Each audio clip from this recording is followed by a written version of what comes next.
पुणे समाज कल्याण कार्यालयाचा भोंगळ कारभार उघड, कार्यालयात शुकशुकाट, अधिकारी कर्मचारी गायब।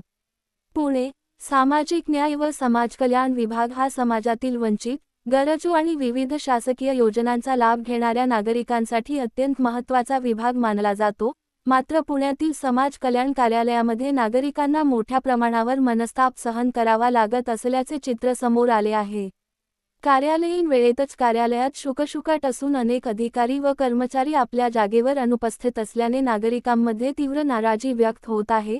नागरिकांनी दिलेल्या माहितीनुसार विविध कामांसाठी कार्यालयात येणाऱ्या नागरिकांना तासनतास प्रतीक्षा करावी लागत आहे। अनेक विभागांमध्ये खुर्च्या रिकाम्या दिसत असून संबंधित कर्मचारी नेमके कुठे आहेत याची माहिती कोणाकडेच नसल्याचा आरोप करण्यात येत आहे।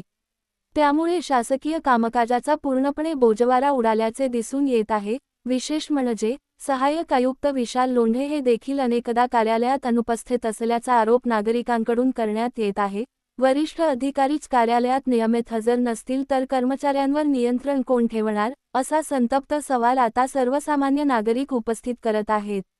समाजाच्या न्यायासाठी आणि शासकीय योजनांचा लाभ सामान्य नागरिकांपर्यंत पोहोचवण्यासाठी उभारण्यात आलेले हे कार्यालय नेमके शासकीय आहे की खाजगी पद्धतीने चालवले जात आहे, असा प्रश्न आता उपस्थित होत आहे। विद्यार्थी, दिव्यांग, मागासवर्गीय समाजातील नागरिक तसेच विविध योजनांचे लाभार्थी कामासाठी वारंवार कार्यालयाचे उंबरठे झिजवत आहेत।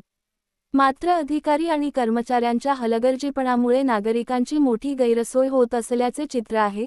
काही नागरिकांनी तर कार्यालयात अधिकारी सापडत नाहीत, फाईल्स प्रलंबित राहतात आणि चौकशी केली तर उडवाउडवीची उत्तरे दिली जातात, असा गंभीर आरोप केला आहे। यामुळे प्रशासनाविषयी लोकांमध्ये रोष वाढत आहे। या संपूर्ण प्रकाराची वरिष्ठ स्तरावर चौकशी करून संबंधितांवर कारवाई करण्यात यावी, अशी मागणी आता नागरिकांकडून जोर धरू लागली आहे। समाज कल्याण विभागाने तातडीने दखल घेत कार्यालयातील कामकाज पारदर्शक आणि शिस्तबद्ध करण्याची आवश्यकता व्यक्त केली जात आहे।